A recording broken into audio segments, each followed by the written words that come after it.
Bonjour à tous, il est 7 heures et bienvenue dans Bonjour Omerta. Ce matin, je reçois Xavier Rahofer, criminologue et essayiste français, connu pour ses analyses sur le crime organisé, le terrorisme et les questions de sécurité. Il intervient régulièrement dans les médias et a publié de nombreux ouvrages consacrés à la géopolitique criminelle et aux évolutions de la délinquance contemporaine.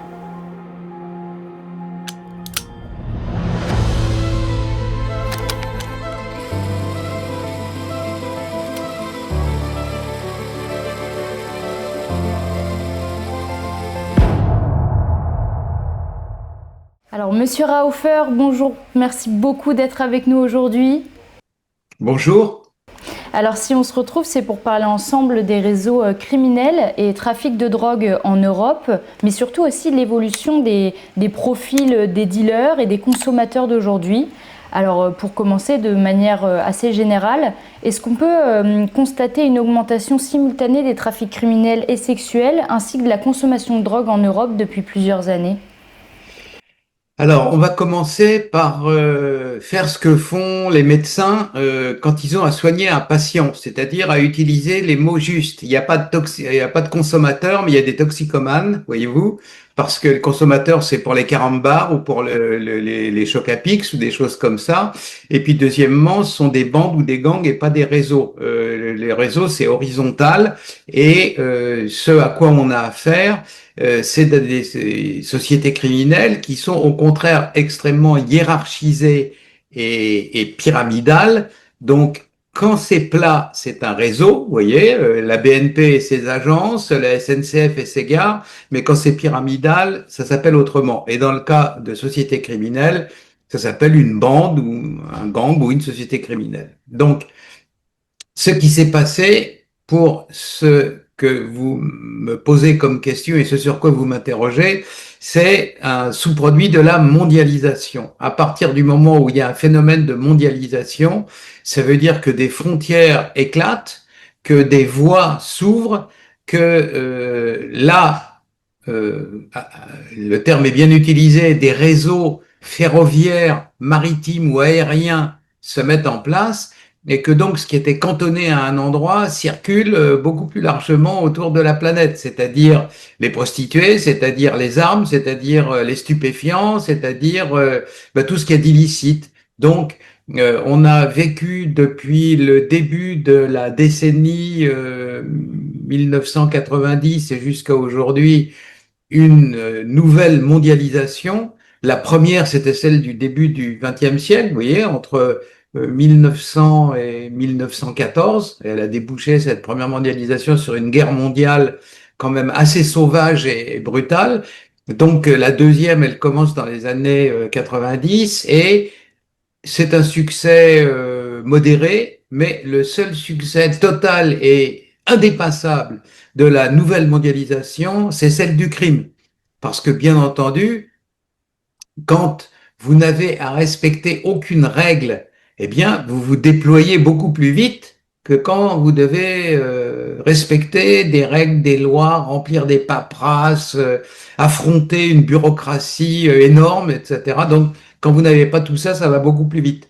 Je vous donne un exemple de ça. Dans les années 90, quand la première mondialisation arrive, j'étais le responsable de tout ce qui était crime organisé et terrorisme dans ce qui était à l'époque le premier news magazine français qui était l'Express. Et les bureaux de l'Express se trouvaient à côté de l'Étoile, la place de l'Étoile, dans le 8e arrondissement. On quittait les nuits de bouclage de l'Express vers 2-3 heures du matin et donc le mur de Berlin tombe et puis tout le monde regarde un peu ce qui est en train de se passer. Eh bien, 3 semaines après la chute du mur de Berlin, la première semaine de décembre 1989, il y avait des prostituées russes et ukrainiennes à côté des Champs-Élysées à Paris. Après ça, j'ai interrogé le préfet de police. Je lui ai dit, quand avez-vous pu mettre en contact vos policiers, ceux de l'Île-de-France, avec les homologues russes ou des anciens pays de l'Est pour lutter contre le trafic des êtres humains? Il a fallu 3 ans. Donc, la mondialisation criminelle, c'est 3 semaines. Et la mondialisation des honnêtes gens et de la police, c'est 3 ans, voyez-vous. Donc, ça va beaucoup plus vite. Hmm. C'est ça qui s'est produit. Et donc, ça affecte tous les domaines de l'illicite, c'est-à-dire le trafic d'êtres humains, qui soit en âge d'être légalement ou en tout cas de façon acceptable prostituées, ou alors que ce soit des mineurs ou même des enfants, le trafic des stupéfiants, le trafic des armes, le trafic des objets d'art, le trafic des biens contrefaits, la contrefaçon, ça peut être très dangereux. Vous savez, les contrefaçons de pièces détachées de voitures, vos freins lâchent quand vous êtes à 150 à l'heure et vous allez dans le décor. Donc ça peut être mortel, quoi. Voilà. Plus les cigarettes contrefaites qui sont 8 fois plus cancérogènes en général que les cigarettes, déjà pas terribles pour la santé, mais qu'on trouve au bureau de tabac. Et donc voilà ce qui s'est passé. Donc tout ça, ça fait depuis maintenant une trentaine d'années, et on en subit les conséquences. Et les seuls qui en aient tiré un plein bénéfice, c'est les criminels. Et donc le seul succès total, c'est celui de la mondialisation criminelle. Donc en gros, toutes les questions que vous allez me poser maintenant se passent dans ce cadre-là, celui de la mondialisation de l'illicite. Hmm. Bah, est-ce que du coup aujourd'hui on peut encore parler d'influence justement étrangère dans ces bandes, ou est-ce que ça s'est complètement installé en Europe et ça tourne que en Europe maintenant? Ah bah, il y a un phénomène dont vous n'avez pas pu le rater, parce que vous en parlez souvent à Omerta, qui est celui de la migration illicite. Et il est évident que quand vous avez à un moment donné, à un endroit donné, une population qui, par hypothèse, trouve sympathique de prostituer ses femmes et ses filles, ou par hypothèse de, comment dire, de vendre ou de fabriquer ou de d'avoir une production de drogue, si elle trouve au point d'arriver une diaspora, effectivement, c'est beaucoup plus simple. Si vous êtes chinois et si vous avez envie de commettre des crimes qu'on commet en Chine, mais que vous arrivez en Groenland et qu'il n'y a pas un seul Chinois, bah c'est dur, quoi. Comment vous allez faire? C'est pas facile, et ça va largement compliquer les choses. Mais à partir du moment où vous avez une diaspora sur place, ce qui est le cas en Europe, naturellement. L'autre fois, on a arrêté quelque part dans la Meurthe-et-Moselle, vous voyez, dans un trou, on a arrêté des cambrioleurs qui venaient de Mongolie extérieure. Alors vous avez vu la distance, Hmm. quoi, c'est 1000 bornes, quoi. Hmm. Voilà, donc maintenant, si vous avez envie de commettre des actes illicites, vous pouvez aisément, si en priorité, vous trouvez sur place des gens. Alors, bien entendu, ceux que vous allez inciter à vous aider sur place sont pas forcément volontaires, mais vous pouvez d'autant plus les intimider et les pousser à le faire qu'ils ont de la famille, sans doute, qui reste au pays. Et donc, à plusieurs reprises, il est arrivé aux policiers de la région parisienne d'arrêter des bandits albanais qui faisaient une activité criminelle en France. Et quand ils étaient face aux policiers, ils disaient, je peux rien vous dire parce que ma famille est au village et donc ils vont tous les tuer. Voilà. Hmm. Donc, la dialectique, si vous voulez, entre l'immigration, les diasporas et l'activité criminelle est un des facteurs de la période de la mondialisation. Hmm. Bien entendu, une population n'est jamais entièrement criminelle. Par exemple, dans la province de Palerme, hein, on parle de la société criminelle la plus connue au monde, Cosa Nostra, la mafia de Sicile. Dans la province de Palerme, entre la ville de Palerme et la province de Palerme, il y a 1 200 000 habitants et il y a sans doute pas plus de 3000 mafieux. Vous voyez, la majorité des Palermitains sont des gens honnêtes, qui traversent dans les clous, qui envoient leurs enfants à l'école et puis qui en font pas des criminels. Malgré tout, le fait qu'il y ait une société criminelle implantée, enracinée dans cet endroit-là, et d'ailleurs, ce que je vous disais se confirme, puisque le seul endroit où on n'ait jamais trouvé une cellule, euh, les Siciliens disent pas famille, comme on dit la famille mafieuse, ils disent cosca. Et la cosca, c'est la fleur de l'artichaut, vous voyez, cette plante où toutes les feuilles sont tournées vers l'intérieur. Donc, c'est une famille très fermée. Donc, la seule cosca de Cosa Nostra qu'on ait trouvée en France, en dehors de Sicile, était à Grenoble, Pourquoi? Parce que c'est le seul endroit où, à la fin du 19e siècle, il y a eu une forte migration de Siciliens qui sont venus s'implanter dans la région de Grenoble. Pourquoi? Ben, il y en a un qui était venu, qui avait trouvé que c'était bien, il avait appelé son cousin, et ainsi de suite. Donc, à l'époque, il y a, je sais pas, 10-15 000 Siciliens qui sont venus se fixer dans la région de Grenoble, et certains d'entre eux ont mal tourné, et ça a donné lieu d'abord à cette forme de banditisme dans les années 80 qu'on appelait les Italo-Grenoblois. Ah ben voilà, c'était les Siciliens en question, plus cette cellule de Cosa Nostra à Grenoble. C'est le seul endroit en France où il n'y en a jamais eu une. Alors vous voyez, là, les liens, ils sont clairs, ils sont classiques, ils sont bien connus depuis les années 80. Mais bien entendu, comme les ahuris qui nous parlent de tous les bienfaits sans limite de l'immigration évitent les cas qui fâchent, c'est-à-dire les cas criminels, alors effectivement, ils ont bonne conscience parce qu'on doit mais regarder, mais une chance pour la France, mais ceci ou cela. Ok, la mafia aussi, une chance pour la France. Eh ben ça, ils évitent d'en parler. Ils balayent la poussière sous le tapis. Au-delà des profils un peu variés des bandits en France et en Europe, est-ce qu'on observe également une évolution du profil des drogués, notamment dans les classes moyennes et supérieures? On entend beaucoup parler des jeunes qui consomment de la drogue beaucoup plus facilement qu'avant. Alors, c'est quelque chose qui tient là aussi à la nature, à l'évolution de la société. Avant, les toxicomanes étaient des marginaux. C'est-à-dire que le type tournait mal, il commençait à se faire une piqûre d'héroïne, il était attrapé là-dedans, il devenait drogué. À la fin, on arrivait vaguement à le sauver en lui donnant un produit de substitution comme la méthadone ou le Subutex, etc. Et donc, ça restait une espèce de zombie, quoi. Il restait 8 heures immobile à regarder le bout de ses chaussures et voilà. Il agressait une petite vieille de temps en temps parce qu'il fallait qu'il se paye sa drogue, mais ça allait pas plus loin. Aujourd'hui, il y a naturellement cette partie-là de la société, c'est-à-dire des gens marginalisés.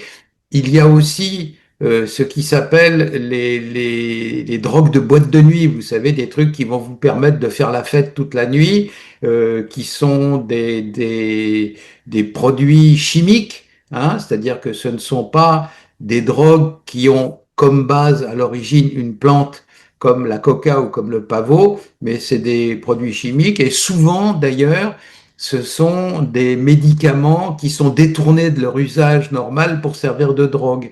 Et même, ce qui prouve que les narcos ont vraiment aucune espèce de considération pour la nature humaine, des produits médicaux, des produits qui servent à soigner dans la médecine vétérinaire. C'est-à-dire, à l'heure actuelle, vous avez plusieurs drogues qui sont connues comme la kétamine.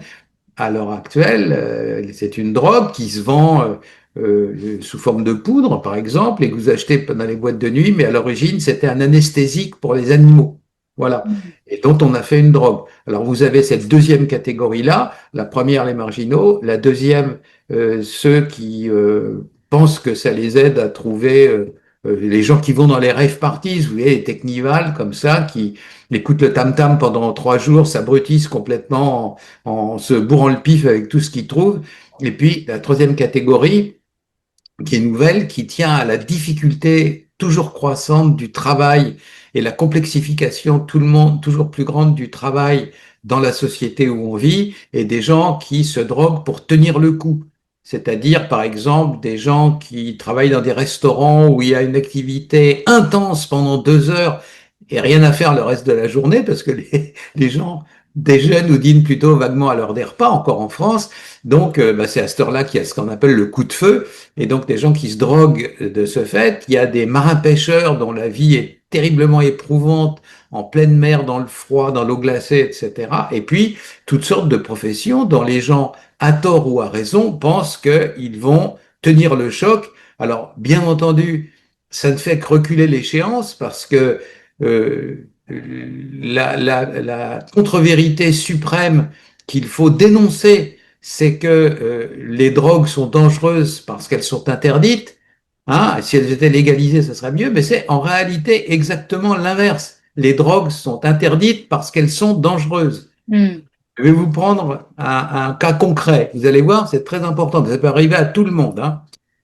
Vous avez des gens qui vont faire la fête alors ils sont dans une boîte de nuit ou dans la rue à côté, et puis on leur envoie une petite pilule ou deux, et puis ils prennent ça pour tenir le choc, pour arriver à danser jusqu'au bout de la nuit ou se désinhiber en le cas d'activités érotiques ou quoi que ce soit. Et les gens en question, qu'est-ce qui leur arrive? Pour les moins de 55 ans, l'usage des stupéfiants comme la cocaïne est double le risque d'accident vasculaire cérébral ou de crise cardiaque ou d'infarctus du myocarde par rapport à la population normale. Et si c'est les drogues chimiques dont je vous ai parlé avant, ecstasy, MDMA, méthamphétamine, amphétamine, etc., ça les triple.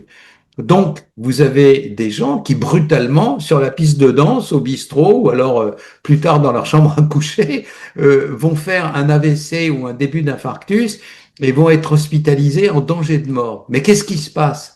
Comme ce qu'ils ont pris est une drogue, et comme quand ils ont cette crise-là, il faut qu'on les anesthésie, qu'on les mette, plonge dans le sommeil, et que l'anesthésie est aussi une drogue, ce qu'on appelle la novocaïne chez le dentiste pour vous insensibiliser une dent, c'est de la cocaïne sous forme liquide. Donc, si on donne à quelqu'un pour l'anesthésier une drogue qui potentialise, qui aggrave encore l'effet de la drogue qu'il a pris avant, ça va le tuer tout net.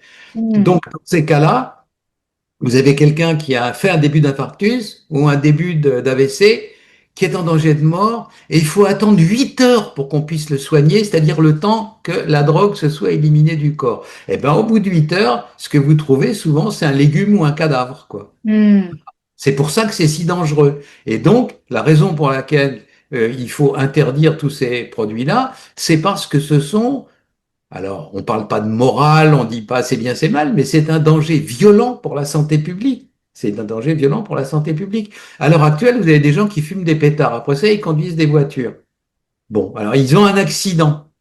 Si l'accident se produit sous l'emprise de l'alcool, ben vous avez un petit ballon dans lequel on souffle et vous avez la possibilité de savoir, monsieur machin, alors vous avez 2 grammes dans le sang, faites-moi le plaisir de ranger votre voiture sur le bas-côté et puis de la laisser là et de rentrer chez vous à pied, quoi. Ça n'est pas possible avec le cannabis et surtout avec les cannabis factices qui sont faits sous forme chimique parce qu'ils sont indétectables dans le sang, dans la laine et dans les urines. C'est-à-dire vous n'avez pas de test. Et en plus de ça, vous n'avez pas de produit de substitution.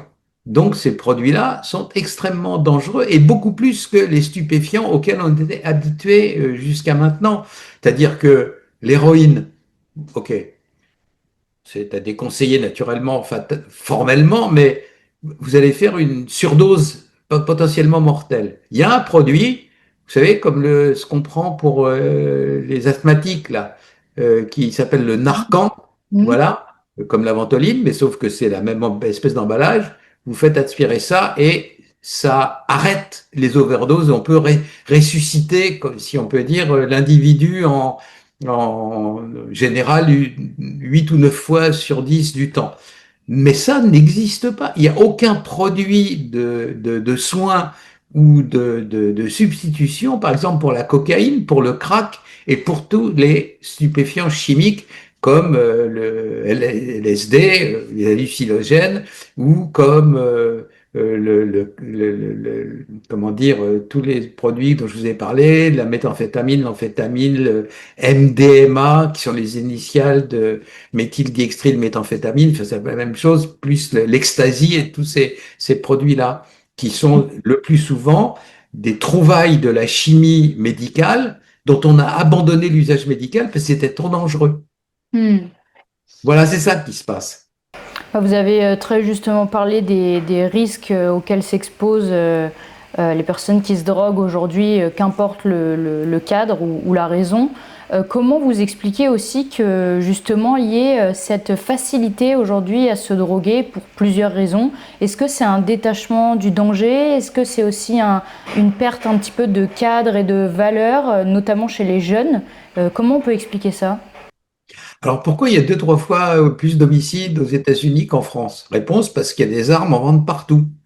Eh bien, à partir du moment où il n'y a pas de drogue à vendre, les gens ne peuvent pas en acheter. Quand il y en a en vente partout, les gens l'achètent. Et puis, ça devient un moyen comme un autre de faire la fête, vous voyez. En plus de ça, la jeunesse, elle est normalement, génétiquement aventureuse. Si les jeunes sont pas aventureux, ils trouvent pas l'âme sœur, ils se marient pas, ils sortent pas de la caverne et on est toujours à Cro-Magnon ou à Néandertal. Donc il y a des formes légitimes d'audace.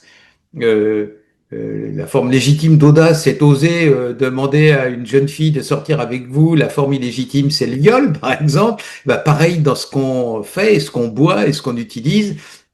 Voilà, donc on a facilité l'usage de formes dangereuses et fort dangereuses. Alors, vous me dites, oui, mais il y a l'alcool. Alors, je réponds, raison de plus, il y a déjà ça qui fait partie de la société normale avec laquelle on vit depuis des millénaires, hein, et c'est pas la peine d'en rajouter d'autres en plus, quoi. Parce Hmm. qu'en plus, maintenant, ce qui se développe, c'est la polyconsommation, c'est-à-dire l'usage, par exemple, d'excitants d'abord, comme la cocaïne ou les drogues de boîte de nuit, qui vont vous, et après ça, d'utiliser des opiacés pour se calmer, et puis après la phase de montée pour gérer la phase de descente, et puis par-dessus boire de l'alcool. Alors là, vous mettez toutes les chances de votre côté pour avoir l'AVC ou la crise cardiaque, quoi. Voilà. Hmm. Donc, en plus de ça, nous ne sommes pas égaux devant les produits chimiques ou les médicaments. Des gens réagissent très vite, des gens réagissent mal ou très mal, et puis vous ne le savez pas. Dans la pharmacopée normale, quoi de plus banal que de l'aspirine? Il y a des gens qui prennent une aspirine, ça peut les tuer, quoi. Hmm. Ouais, ouais, un bête cachet d'aspirine, quoi, parce qu'ils développent un œdème et puis ça peut les tuer. Donc, comme les drogues qu'on vous vend au sortir de la boîte de nuit sont pas étalonnées, il n'y a pas un service de l'État qui dit j'autorise la mise en vente de la cocaïne parce qu'elle est dosée comme il faut, etc. Comment vous pouvez faire? Eh ben, comme vous ne pouvez pas, comme à l'heure actuelle, il n'y a aucun moyen, par exemple, de mesurer la quantité même de bêtement de hashish que vous avez dans le corps. Quand vous avez de l'alcool dans le corps, ce qui permet de le mesurer, c'est la mesure de l'alcoolémie. Mais pour le cannabis, dont la substance intoxicante s'appelle THC, tétrahydrocannabinol, il n'y a pas de tétrahydrocannabinol métrie qui permettent à un flic de dire, monsieur, vous avez tant de grammes de cannabis dans le sang, donc il y a zéro moyen, aucun. On n'en a pas trouvé encore à l'heure actuelle. Et donc, les gens qui conduisent sous l'emprise du cannabis sont d'autant plus dangereux qu'à l'état de nature, Hmm. dans les plantes qui poussent dans la nature. Toutes les plantes sont sauvages à l'origine, hein. Elles ont été cultivées par l'homme, mais elles sont sauvages. Donc, dans le cannabis, la plante s'appelle Cannabis sativa. Le nom scientifique dans la nature, il contient 3% de THC. C'est-à-dire, OK, vous buvez une bière, il y a 5% d'alcool dedans. Mais par génie génétique et par modification, on arrive maintenant à avoir des formes de cannabis qui ont 60 à 80% de THC. C'est-à-dire que vous aviez auparavant la bière, vous savez, de comptoir, là, à 4 degrés, 5 degrés, et là, c'est la gnôle de grand-père au fond de la cave, là, qui fait 60 ou 70 degrés. Eh ben, conduire une voiture dans un cas et dans l'autre, c'est pas la même chose, quoi. Hmm. Ouais. Voilà. Et donc, vous ne savez pas parce que, comme on ne vous vend pas la drogue dans des paquets où c'est marqué dessus ce qu'il y a, hein, quand vous achetez du tabac, il y a marqué attention, abus dangereux, machin, etc. Et puis nicotine tant, goudron tant, etc. Là, naturellement, comme le marché des drogues est clandestin, on fait pas ça. Hmm. Et par conséquent, quand vous tirez sur un joint, vous ne savez pas si ça va vous provoquer un rêve agréable d'un quart d'heure ou si vous assommez pour 8 heures. Mais comme l'effet n'est pas immédiat, si entre-temps vous vous êtes mis au volant dans votre voiture, ben bonjour les dégâts. Hmm. Donc les dangers sont énormes. Et tous les pays qui ont libéraliser, dépénaliser l'usage, le terme est affreux parce que c'est pas une récréation, mais l'usage récréatif de la drogue, eh bien, s'en mordent les doigts sous l'angle médical. Hmm. C'est-à-dire qu'on nous a vendu les arnaqueurs, vous savez, depuis la caverne originelle, les arnaqueurs, ils utilisent toujours le même stratagème pour vous arnaquer. Ils vous disent, il y a un pot d'or, plein d'or qui est caché quelque part, et je vous dirai où est le pot, mais d'abord, il faut me donner 20 balles, quoi. Et donc, bien entendu, ils partent avec les 20 balles et vous les revoyez plus. Mais là, pareil, c'est-à-dire que les dépénalisateurs nous ont dit, Vous vous rendez compte tout ce que la société va gagner avec la dépénalisation? Ça sera en vente libre officiellement, donc on pourra les taxer, on pourra mettre des impôts, etc. OK, sauf que le nombre d'accidents de la route et d'hospitalisations explose et les bénéfices de la drogue, c'est moins ça quand même. Hmm. Comme ça commence à peine, on ne sait pas jusqu'où ça ira et si les frais ne seront pas plus élevés que les bénéfices qu'on pouvait en escompter. Hmm. Bah, en ce moment, on entend quand même beaucoup parler d'affaires très surprenantes qui refont surface. Bien sûr, on a entendu parler de l'affaire Epstein, qui concerne à chaque fois une élite puissante qui consomme des drogues dans des soirées un peu perverses et dégénérées et qui abuse aussi de jeunes femmes, parfois d'enfants. Ces réseaux, justement, d'élite un petit peu occidentale, pervertis par tout ça, est-ce qu'ils ont toujours existé en Occident et en Europe ou est-ce que c'est, encore une fois, quelque chose qui émerge de plus en plus? Oh oui, si vous avez le cœur bien accroché, je vous conseille la lecture d'un livre qui s'appelle Hollywood Babylone, qui a été écrit par un des pionniers de la contre-culture dans les États-Unis des années 50-60. Et le livre en question, l'homme en question avait pu l'écrire parce que sa mère était à Hollywood comme costumière. Vous savez, ceux qui habitent, donc elle voyait tout se passer sous ses yeux. Mais à l'origine, dans le Hollywood des années 20 ou 30, même du temps du cinéma muet, c'était une société extrêmement orgiaque et où les filles qui essayaient d'ouvrir leur bouche là pour parler étaient tuées impitoyablement, où il y avait même la mafia qui se mêlait de tout ça. Donc ça n'a jamais été, il y a des tas d'endroits. Vous savez, dès que l'être humain peut se satelliser euh, de la loi et de la règle des gens ordinaires, normaux, comme nous tous, quoi, on est là, en tout cas des deux côtés de la visio, la première chose que veut l'être humain, je vais parler de sa variante masculine, c'est qu'il veut des jeunes femmes dans son lit et du pognon, quoi. En gros, avec ça, quand on pousse les gens à trahir, quand on pousse les gens à espionner leur propre pays, quand on essaye de faire recruter des sources, c'est toujours depuis, alors très longtemps, le père d'Alexandre le Grand, qui s'appelait Philippe de Macédoine, et passer à la postérité pour avoir dit la phrase suivante, oui, ça doit faire 7 siècles, 6 siècles avant Jésus-Christ, quoi, c'est pas récent. Et il disait de manière fort cynique, là où une armée passe mal, un âne chargé d'or se faufile très bien. Et ben déjà à l'époque, vous voyez. Mm. Donc, euh, dès qu'il y a des gens qui sont hors de portée de la justice ordinaire, l'être humain est ainsi fait qu'il part dans le délire. Vous avez eu pendant le crack de 2008-2009 des banques dont on disait qu'elles étaient trop grandes, trop puissantes pour qu'on puisse les réprimer, too big to fail, hein, c'était ça, pour qu'on les laisse partir en faillite et donc il fallait les soutenir. Eh bien, Epstein, c'est la même chose, c'est qu'il avait une société autour de lui de gens qui étaient considérés comme trop riches ou trop puissants. Enfin, songez que Jeffrey Epstein, pendant la présidence de Bill Clinton, il a été reçu 17 fois à la Maison Blanche, sur procès verbal, hein. Je parle, moi, je fais pas de trucs conspiratistes, c'est des pièces de justice à partir duquel j'écris mes livres, et surtout celui sur Epstein. Eh bien, les 17 fois, personne n'est reçu 17 fois à la Maison Blanche, par le président en plus. Si c'est pour rencontrer le concierge, bon, je sais pas, mais pour le président, dans son bureau, à la Maison-Blanche, 17 fois, c'est monstrueux. Alors un type qui est 17 fois reçu à la Maison-Blanche, ben, même si on sait qu'il lutine des jeunes filles mineures, eh ben, le policier, il regarde à 2 fois avant de l'enquiquiner en disant ça va me retomber dessus, mais hiérarchie, si ça se trouve, le commissaire, mon grand chef, il est dans les mêmes petites soirées fines que Monsieur Epstein et Monsieur, voilà. Donc, il y a une restriction, c'est même pas la peine de les menacer, vous savez, ils se retiennent d'eux-mêmes. Donc c'est ça qui se passe. C'est le fait que, alors, est-ce nouveau? Non. Il y a un proverbe de la sagesse populaire française qui doit être aussi vieux que la Gaule, qui dit quand le chat n'est pas là, les souris dansent. Eh ben c'est ça. Epstein, c'est quand le chat n'est pas là, les souris dansent. Voilà. On y Mm. est. C'est-à-dire qu'il y a des gens riches et puissants, et puis à la fin, c'est tellement normal dans leur milieu qu'ils se rendent même plus compte, quoi. Mm. Si jamais les policiers les arrêtent, ils disent, mais attendez, tout le monde fait ça, quoi. Ouais.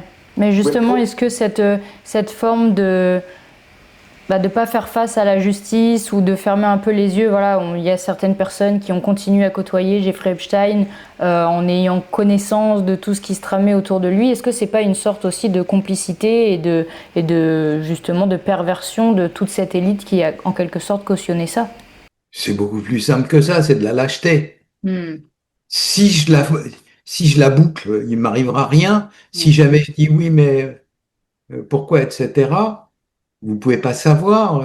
Une fois, il y avait un personnage extrêmement détestable, un trotskiste, qui avait déjà une place d'influence dans le journal Le Monde, où ils préfèrent recruter leurs journalistes à l'extrême gauche qu'ailleurs, quoi, quand même.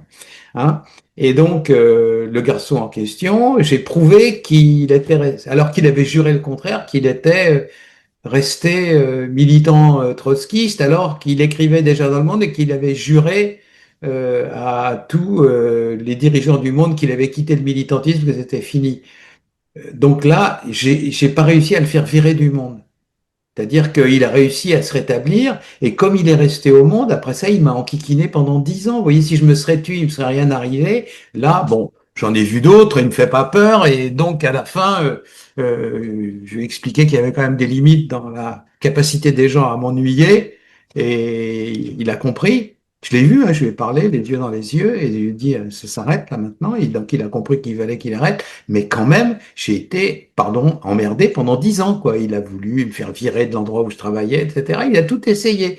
Donc, la lâcheté, c'est la chose la plus simple, quoi. Vous voyez, vous fermez les yeux, vous regardez de l'autre côté. Alors, quel est le vaccin de la lâcheté dans l'appareil d'État? C'est-à-dire pour les fonctionnaires de l'État, pour les policiers, pour les magistrats, pour tous les fonctionnaires. C'est l'article 40 du Code de procédure pénale. L'article 40 du Code de procédure pénale dispose que toute personne responsable, même un chef d'entreprise, pareil, qui a connaissance qu'un crime est en train de se produire et qui n'écrit pas tout de suite une lettre ou qui ne demande pas tout de suite un rendez-vous au procureur de la République, si jamais l'affaire est découverte et si jamais on trouve qu'il a fermé les yeux, il est considéré comme complice et il peut être condamné comme les autres. Donc ça limite l'évocation de lâche, si vous voulez. Mais en général, dans la société, vous ne pouvez pas appliquer l'article 40 à tout le monde, quoi. Il n'y a Hmm. pas l'article 40 pour les journalistes, quoi. Donc, bah, ils regardent de l'autre côté, ils bénéficient des petites faveurs, ils sont invités aux petites fêtes éventuellement, et voilà, quoi. Hmm. Donc, c'est ça qui s'est produit. Alors, tout ça, c'est le terme de dégénérescence serait trop fort, mais c'est ce qui menace une société en bout de course. Voilà. À la fin, à la fin de Byzance et de Constantinople, à la fin de l'Empire romain, bah, les choses se passent de telle manière que la société est révulsée par ça et le rejette d'une façon ou d'une autre. Je vous engage vivement, et tous ceux qui nous entendent, il y a eu un film génial qui a été fait, qui est la seule fois dans l'histoire de l'art, de la culture mondiale, où un homme, un génie, un cinéaste, a réussi à montrer ce que c'était que la vie en société avant la notion de péché. C'est-à-dire avant que le christianisme impose des limites en disant tu vas pas aller au ciel, etc. Voilà. Avant, c'était quoi? Ce film, c'est le Satyricon de Federico Fellini. Allez le voir, regardez-le, vous allez voir, c'est monstrueux. Voilà. Donc, c'est ça une société, mais là, c'est accompli, si vous voulez. C'est quand la République romaine a basculé dans l'Empire, quand il y a eu Néron, quand il y a eu, je sais pas, des empereurs romains, Caligula, etc., qui étaient de plus en plus bizarres et de plus en plus drogués, de plus en plus éloignés des normes de la société habituelle. À ce moment-là, on a eu le bas empire et la chute de l'Empire romain. Et ben voilà, donc regardez, regardez, c'est un film qui est effrayant, hein, et la première fois où Fellini a présenté son film aux États-Unis, c'était en pleine vague des hippies. Vous voyez, la drogue, les partous, tout ce que vous voulez. Et donc, dans la salle où il a présenté son film à New York, il y avait ça. Il y avait des types en train de fumer de la drogue, en train de s'accoupler entre les travées, etc. Et il a dit, j'ai compris à ce moment-là, a dit Fellini, que j'avais pas fait un péplum, c'est-à-dire quelqu'un un film qui se situait dans le lointain passé romain. J'ai compris que j'avais fait un film de science-fiction et que c'était dans l'avenir et que c'était pas dans le passé. Ben voilà, ça nous rattrape aujourd'hui.